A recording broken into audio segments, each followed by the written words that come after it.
ఆహ్వానించాము. FIR నమోదైంది ఎప్పుడండి? జాన్ 31న, జాన్ 30న. కానీ ఒక రోజు ముందే ఐపీఎస్ ఎందుకు వెళ్లాల్సి వచ్చింది? బాంబే వెళ్ళి మరి అరెస్ట్ చేసి వాళ్ళ తల్లిదండ్రులు తీసుకొచ్చి నిర్బంధించాల్సిన విషయం ఏముంది?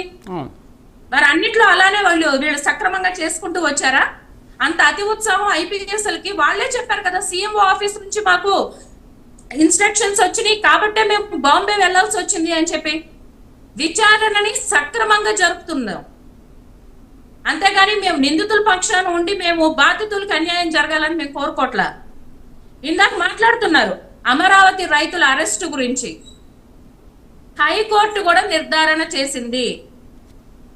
ఈ అరెస్టులు వీళ్ళు అడ్డుకోవటం అనేది అంటే రాష్ట్ర అభివృద్ధిలో భాగస్వాములు కాబట్టి ఇవన్నీ లీగల్ గా కరెక్ట్ గానే ఉన్నాయి కాబట్టి వీళ్ళు అడ్డుపడాల్సిన అవసరం లేదు అని చెప్పి కూడా హైకోర్టు నిర్ధారణ చేసింది.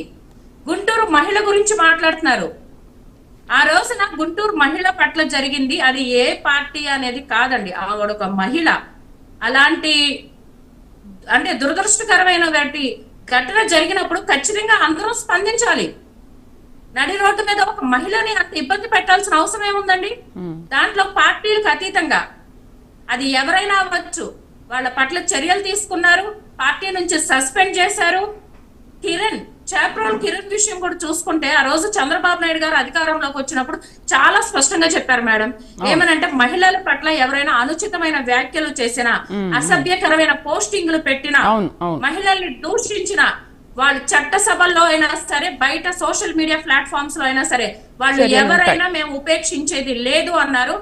అన్న మాట ప్రకారం కిరణ్ వైఎస్ భారతిరెడ్డి గారి మీద ఒక వీడియో చేసి పెట్టినందుకు అతను 24 hours లో సారీ చెప్పినా సరే ఎఫ్ఐఆర్ రిజిస్టర్ అయింది, కేసు పెట్టారు, అరెస్ట్ చేశారు, అతన్ని పార్టీ నుంచి సస్పెండ్ చేశారు.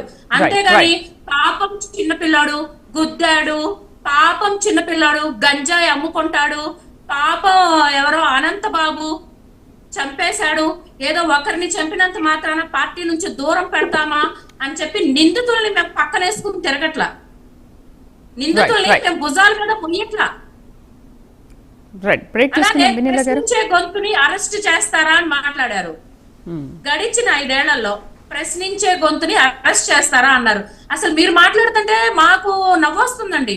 ఎందుకంటే గడిచిన 5 ఏళ్లలో మీ పరిపాలన అంతా కూడా ప్రశ్నించే గొంతుని సామాన్యులు, అమరావతి మహిళల దగ్గర నుంచి ప్రతిపక్షంలో ఉన్నటువంటి నాయకులు దాకా కూడా శుక్రవారం వచ్చింది అంటే జగన్మోహన్ రెడ్డి గారికి ఏంటంటే మరి ఆయన 16 నెలలు జైల్లో ఉండి మరి 10 సంవత్సరాలకి పైగా ఆయన బెయిల్ మీద ఉంటాం.